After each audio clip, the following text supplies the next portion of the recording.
Hello, and thank you for listening in to CLDF Chatter. To give you a quick overview, CLDF is a national charity which supports families whose child has a childhood liver disease, and as part of the charity we have a young people's service which provides support to 11 to 24-year-olds living with a liver condition. The Young People's Service has an online group called Hive and Hive Plus on Facebook, which enables members to connect online and share experiences. I am the Young People's Digital Engagement Officer at CLDF, Louise. Today we have Katie, who is the Young People's Service intern at CLDF, and we would like to give a warm welcome to Catherine. She has been supported by the charity, and we would like to find out more about her journey. So Catherine, do you want to tell us about yourself? Yeah, so my name's Catherine. I'm 24 years old. I was diagnosed with biliary atresia as a baby.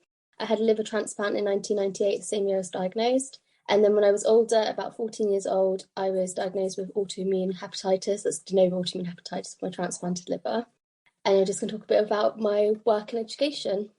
Brilliant, thank you. Yeah, it is interesting to hear, obviously, your side of the story, as you've had not only biliary atresia and then been diagnosed with a second liver condition, so that'd be really interesting to find out your perspective and obviously how you've managed going through employment and education with that.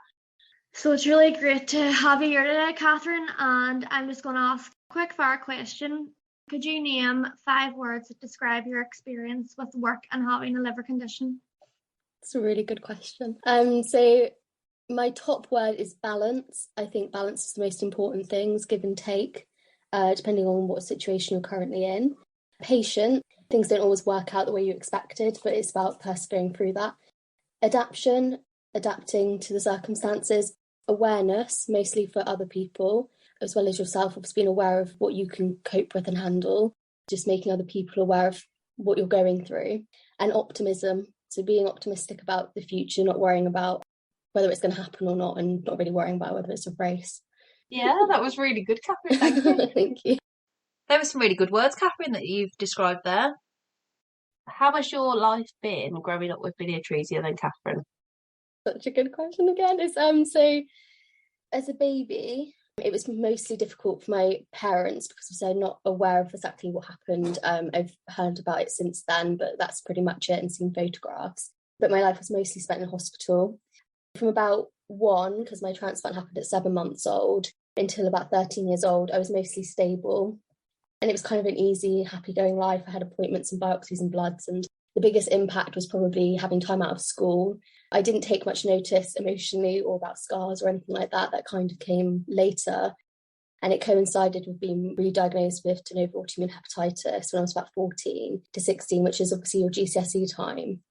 It was more bumpy with the re-diagnosis, lots of more medications, steroids, immunosuppressants, putting on a bit of weight, and noticing I had a scar and people in the changing rooms making comments. I was never bullied. I had a really good support network. I was really fortunate for that. But people did ask more questions and I had more questions. So that's when CLDF came into my life about 14 years old around that time. Thank goodness, lots of awareness information packs that are really helpful for that time. I stabilised at about 16. Same thing happened in terms of I had a lot of blood test appointments, more biopsies and medication. And actually, I would say it was the emotional impact more than anything. I think it was kind of accepting that there were some things I couldn't control and I had things that other people didn't have. But I generally had more illnesses and bugs because of immunosuppressants. So it was really just time out, I think, and emotional things to consider. Fortunately, last week I actually learned medications are now coming back down, so that's really great. Well, that's good news that your medications are obviously being reduced at the moment. Going through school alone at that time and then everything that you had to manage, you had a lot going on. You were very busy by the sounds of it. So it seems like, yes, you've come a long way and that should be something you're very proud of. So I know you've touched on it a little bit. How did you find your educational experience growing up? A mixture. I would say primary school I honestly didn't notice as much. I did have friends, obviously, that had similar situations where their liver disease impacted them more in their childhood than mine. I was fortunate that it didn't. I think I had 3 biopsies in that time. Really, the biggest impact was PE, being really careful about physical education if people knocked into me on my scar. And my parents, when I spoke to them about this, they said about the risk of infection being the biggest concern for them. The simple things like chickenpox, measles, mumps, rubella, all that type of things. I didn't have those vaccinations because I was so young when I was diagnosed, and with my transplant, I didn't have that same protection as other children. So the communication between school was really, really important. It's time off for me, and I had to be checked over a lot more in terms of making sure I didn't have these viruses and bugs. GCSE and secondary school probably was the hardest. I think I found it hard to relate always to other kids that were most concerned with their grades. I mean, I'm still quite a grades-based person. I've gone through uni twice, but there were bigger concerns for me in terms of just survival, which sounds pretty crazy to think about when you're 14 to 16. It was things like being concerned about picking up bugs or taking my medication on time, or whether my blood test results were going to be okay, or biopsies if I was going to stabilise or whether it was going to get worse. There were bigger things, and I think emotionally that sometimes detracted from my workload. I felt like I needed more time to think. It wasn't till college that I really blossomed into education and really enjoyed it, and I think I used it as a safety net, a happy area to relax and enjoy things that otherwise may have concerned me a little bit more. University was very different because you're a lot more free and you're out there and enjoying life a lot more, and it's very exciting and flexible, which is helpful for appointments. But for illness, there's a lot more bugs you can catch when you go into freshers, so there's more things to consider. I don't think people realise how much it can impact your life, but also how positive it can be. Those experiences you gain from having a liver disease, experiences that nobody else is ever going to be able to gain. In terms of being employed later on, that served me a really good stead. You become very organised and flexible and a good communicator, because you have to be, because you're communicating, organising things that other people haven't had to. I guess you've had to learn how to manage yourself and your health early. Ideally, that's some really good skills that an employer, like you say, is looking for. Just put you at a positive stance there. Did you have more time off from school, do you think? For the most part, I think I was physically quite healthy. I think anything from 14 onwards has been a bit more bumpy. I would say yes, I have had to have more time off, mostly for appointments and travel to different hospitals. Sometimes, like Birmingham appointments, they're a full day because I live in Exeter, so I can't just go for that appointment and then come back to school. It doesn't really work like that. And also, you might not feel well, and I get general bugs and illnesses, and I didn't have any homeschooling. I know some people have experienced that, or hospital schooling. It was the general bugs and illnesses that took me away from school a little bit more. I wouldn't say anything abnormal. I never had anything that was too extreme in terms of not being able to attend school at all. But some people do experience that, and that's their norm. There is no race for these things, and people opt to be homeschooled, for example. And if that's right for you, then definitely go for that. I know you've mentioned some of the challenges growing up in your education, but is there anything that sticks out? I would say probably just before I was 14, when I noticed that I didn't feel very well, and I was trying to get my point across to doctors that I wasn't feeling great. And then the routine biopsy showed my autoimmune hepatitis. I had already not been feeling very well for a little while before that. It was trying to get my voice heard. That was really difficult. And I think when I had the diagnosis, people didn't know what to say to me. And I think those conversations were actually the most tricky. It was the emotional impacts of that, and suddenly a lot more appointments and medications. Yeah, you've persevered, Catherine, with it really well. It has been an emotional rollercoaster by the sounds of it for you. And at such a young age as well. Yeah, it can be really tough. That's a really difficult age anyway, like body confidence as well with scar tissues. The transplant scar can be quite massive, depending obviously what type of scar you have and what age you have it. Educationally, that took me away a little bit more from classes, even emotionally. I just wondered, when you were taken out of school for hospital stays or just being generally unwell for a little while, what was that like in terms of you knowing that you wasn't going to see your friends for a little while? I remember being grateful that I had another set of friends from CLDF and through the transplant games. Highly recommend getting these support networks in place, because you don't feel alone. You know that there are people who are like you and who are going through the same things, because coming away from those support networks from school can be really tricky. I think you detach a little bit in terms of them understanding you. And I've been really fortunate. I've had the same friends even now that I gained from this experience about 14 years old. They're still my best friends. And that massively helps, taking that time to make people aware. Firstly, you understanding your own condition, and then explain to other people. I always find people are actually very interested. They don't tend to be ignorant. It's not something that they want to be. They just don't know how to start the conversation. There's so many ways of approaching it. So I always went for the very scientific understanding of it because I found that most of my friends found that side very interesting. That kind of stopped any stigma. Fortunately, I wasn't bullied. I didn't suffer any loss of support network necessarily, but there were times when I was unwell. There was lovely sides that people would make me cards and buy me lovely presents to, wish me well. But there was also that side that you couldn't really connect with what they were going through because their concern might be, somebody they fancy or their grades. Things like that. Mine was kind of like, I don't feel well, is my liver going? It was different concerns for a young age. Yeah, it is different perspectives really on what is most prioritised during that time in your life. Some were focusing on grades, you were focusing on your health, as you had a lot to think about and manage. Did it cross your mind when you were poorly about your grades? It was so important to not focus on my grades because if you don't have your health, you don't have anything. There's loads of ways of accessing education again. Even if you take 5-10 years off, you can do access courses and go into education, and education is for life. I didn't really think about my grades as such. I wanted to do well, but I also knew what I was capable of that moment in time might be slightly less, not because of me not being able to or because my medical life was dominating my life or anything, but just because there's so much that anybody can cope with, and that's not a failure, that's a strength in some ways, to know that you can balance in different areas and certain things are more important at certain times of your life, and that's perfectly okay. Have that throughout your life, whether it be medical, housing, relationships, anything. It'll all require balancing. I love how you mentioned that actually, Catherine, that education doesn't have to be so streamlined.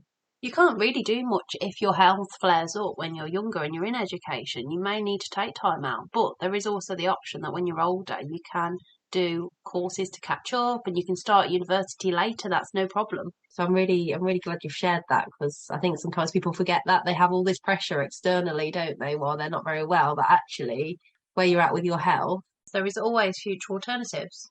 So, Catherine, what advice would you give to others studying and managing their condition?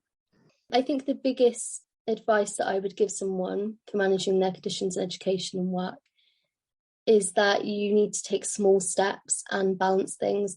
Good things take time to build. I think that's the most important thing. So any way that you want to go, dream big, have a big passion, enthusiasm for it, and make sure that you can take it in your own way. It's your journey. It's nobody else's journey. They're not going to question you at the end about whether you should have done it a different way. And grades aren't something that are discussed about. Experience is discussed about in interviews. So grades are just a stepping stone. Just make sure that you're enjoying it. It is very true, actually, Catherine. Like you say, your experience is something that is unique and you can use that in a positive light when you go for an interview.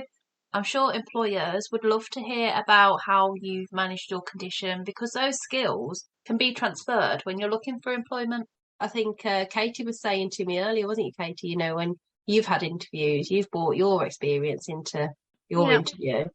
I would always bring it up, like how living with a childhood liver condition has helped me, because I can empathise more with young people in a way that like other people might not be able to. I have great communication skills because I've had to like tell people how I feel. I've been in hospital and had to communicate things with doctors and nurses.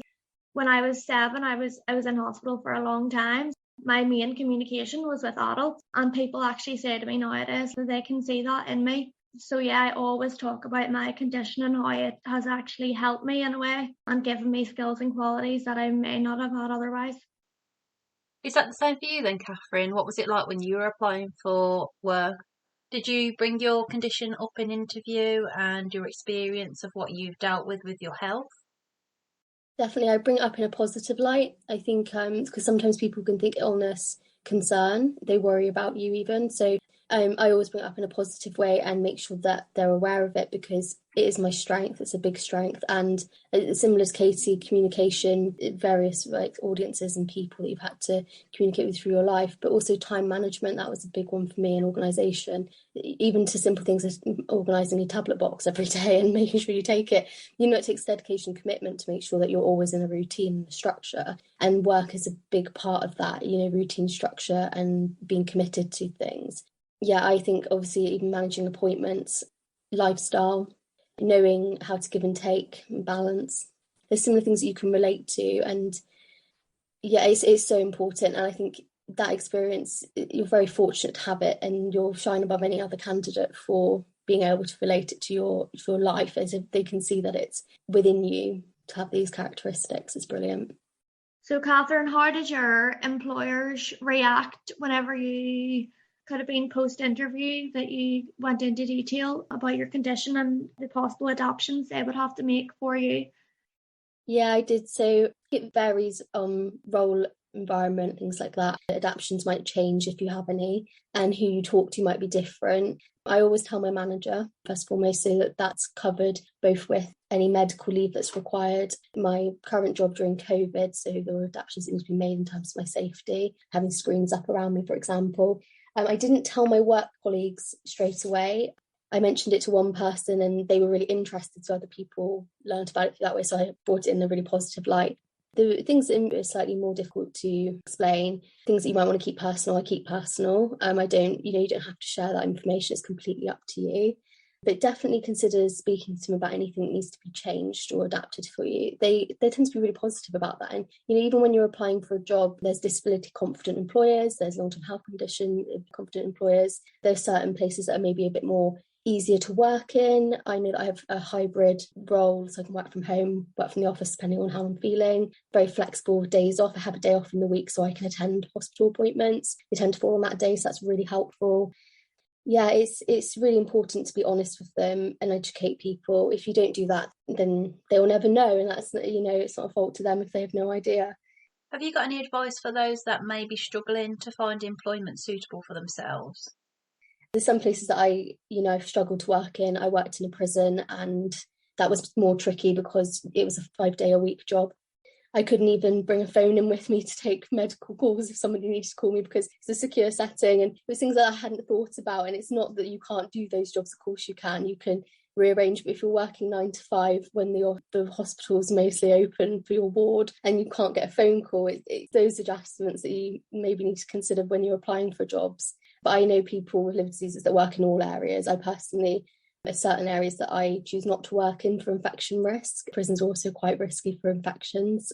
Hospital settings, maybe vets, things like that, but they can all be adapted for you. So don't be afraid to speak out. Thank you for sharing that, Catherine, about your experience. Obviously, working in the prison, you could identify obviously some of the adaptations that were quite difficult to make in that setting. It wasn't necessarily that you couldn't do that role, it was just not something that you were enjoying at the time, and that's the same with any role, really. And like you say, there are so many jobs out there that people are capable of doing. It's just asking what adaptations can be made to make sure that that job is working for both the employer and yourself. Have you had some really good positive outcomes when you've gone to interview then? Because obviously I think when you apply for a job, they wouldn't necessarily know until they've interviewed you. What tends to be their reaction?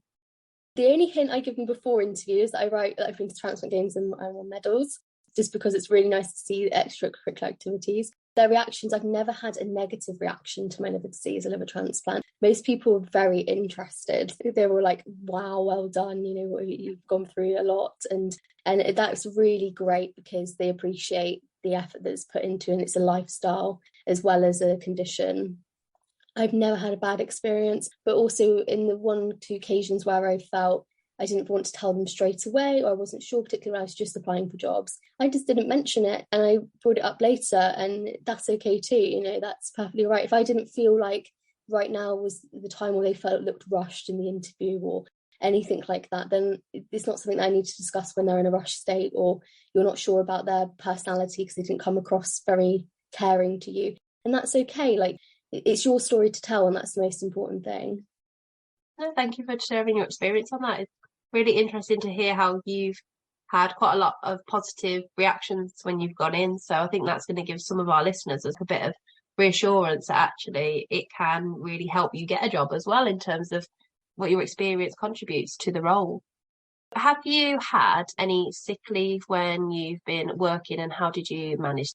Yes, I did have sick leave for infections and viruses. So I had gastritis and COVID. So those are the latest ones I've had to have sick leave for. But I've got a very good contract, a very good manager, a very lovely workplace. And they've been very accommodating to any illness. I've made them fully aware that I'm likely to catch more bugs and viruses and things like that. I get paid sick leave, which is wonderful, and not everyone is able to get that. There is always the GP and sick notes, and I've done that process as well. And if you need sick pay, then there's always government sick pay. So never worry about losing your job. You can't lose your job because of being ill. That's not allowed. Especially if you've got the sick note and you've done all the right processes, then you're 100% okay. I've been really lucky. Like I said, I've got hybrid working and I've got time to take care of myself, and that's the most important thing. And I would never trade that for any job or money. It's not worth it. Your health is the most important thing. These are conversations to definitely have when you've started your role, when you have your initial induction. And don't be afraid to talk to them about that. That is, you're not slacking off. You're not saying that you're not going to be there. Don't worry about all those fears. A good employer will completely appreciate you being honest with them from the start, because then they have an idea of how they can adapt things for you. Get yourself a really good manager. Don't stand for somebody who's not going to listen, and get all the support you can, and take care of yourself because you are ill. Don't get annoyed at yourself. I get very frustrated when I can't keep up and do things. Just take care of yourself first. Some liver conditions have symptoms of fatigue. So in terms of what we've just discussed, taking time out for yourself when you're not very well and having sick leave is really beneficial in the sense that you would recover sooner. I had a phase of 3 months, every month getting really ill, and each one was taking like 2 to 3 weeks to get better. And that was actually this year. And it was really dreadful. I had gastritis and I had like some type of flu thing, and then I caught COVID, and then it was, it was just dreadful. It was month after month. But the fatigue side of it is so real. Like you take longer to get better when you have pre-existing condition, and especially if you have medications that are working against you. If you've had a transplant or any, I'm a little bit educated on medications before that because I was transplanted very young.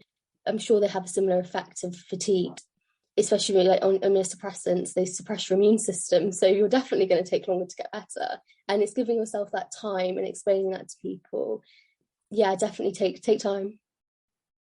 So, Catherine, what advice would you give to other young people looking for work and searching for the right place to work? My first tip would be think flexibly. Make sure you have time off. Talk about adjustments. Think about stress and workload. Can have a massive impact on your health.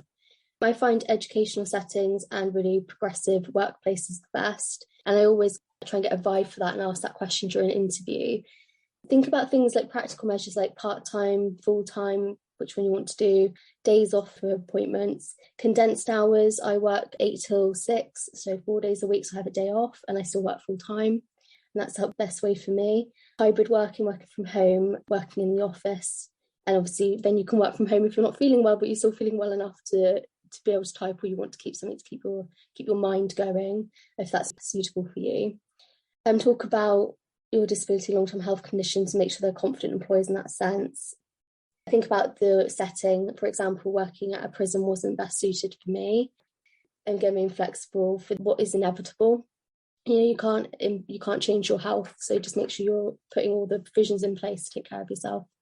Thank you, Catherine. And when it comes to university, what advice would you give in terms of a young person accessing the best support at uni? Yes, so I would say access student support. I've accessed student support every time I've gone to university. That's twice, so not too many times, but through Bachelor of Science and then Master of Science. You can get note takers for time off. So if you need slides for the PowerPoints to be online, or you need to let your tutors know, student support are really great for that. And they have services and support for any type of medical condition or learning difficulty or disability. So I totally recommend them. Amazing, Catherine. You've really come up with some lovely top tips for listeners to take on board in terms of education and employment. So thank you very much for that. So, Catherine, it's been really lovely having you on today. And before we say goodbye, it would be really lovely if you could share with us what your goals are for the future and what Catherine has in mind for the rest of her journey. So I'm finishing my Master's in Science and Policy Research at the moment at Bristol University, and I'm working as sole administrator of the communications team, and I love both. So I'd like to continue maybe like work in research or policy and do my PhD in the future. That's really high up on this. Hopefully I'll pass with flying colours for my Master's so I can get on with that one.